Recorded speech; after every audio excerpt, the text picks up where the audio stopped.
আসসালামু আলাইকুম। Hi everyone, কেমন আছেন সবাই? আশা করি সবাই ভালো আছেন। তো দুপুরে রান্না করতে চলে আসলাম। এখানে মুরগির মাংস, রানের যে মাংসটা ওইটাই। তো এখানে দুইটা আর এখানে দুইটা ভাজতেছি। তো আজকে মুরগির রোস্ট বানাবো। এখানে দুধ, চিনি, লেবুর রস আর কি প্যাকেটের যে দুধ আছে না, গুঁড়া দুধ, ওইটাই দেওয়া। আর এখানে যা যা মশলা লাগে সবই দিয়েছি, ঘরোয়া মশলা। আর এখানে বাদাম বেটে নিয়েছি। তো দেখতে থাকেন, আশা করি ভালো লাগবে। এখানে পেঁয়াজ রসুন বাটা সুন্দর করে ভেজে নিচ্ছি, সাথে এলাচ আছে।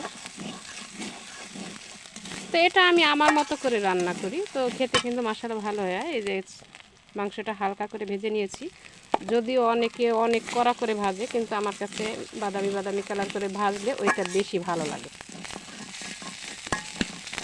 তো এভাবে ঘরোয়া মশলা দিয়ে বানালে কিন্তু মাশাআল্লাহ অনেক ভালো হয়। গুঁড়া দুধ দিয়ে এরকম তৈরি করে খেতে পারেন। বাটাটা খুব সুন্দর করে ভুনে নিয়েছি। তো এই পর্যায়ে কাঁচামরিচগুলা আর বাদাম বাটাটা দিয়ে দিব।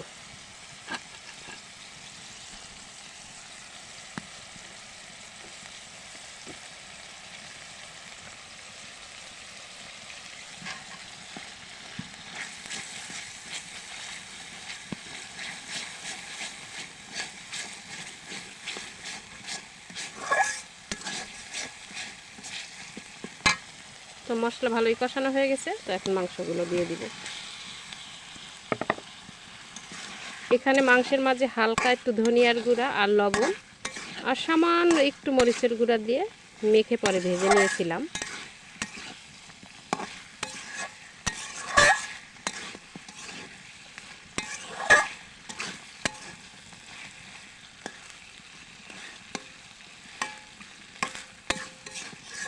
তো কিছু সময় এভাবেই কষিয়ে নেব। তো ভালোভাবে কষিয়ে নিয়েছি। এখন এই যে যে ফেটিয়ে রেখেছিলাম দুধ, লেবু আর চিনি, তো ওটা দিয়ে দিব।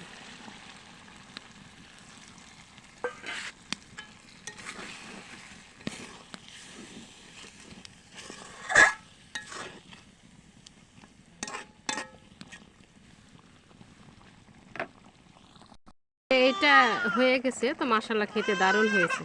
রান্না শেষ। তো ভালো থাকবেন। কেমন হলো কমেন্ট করে জানাবেন।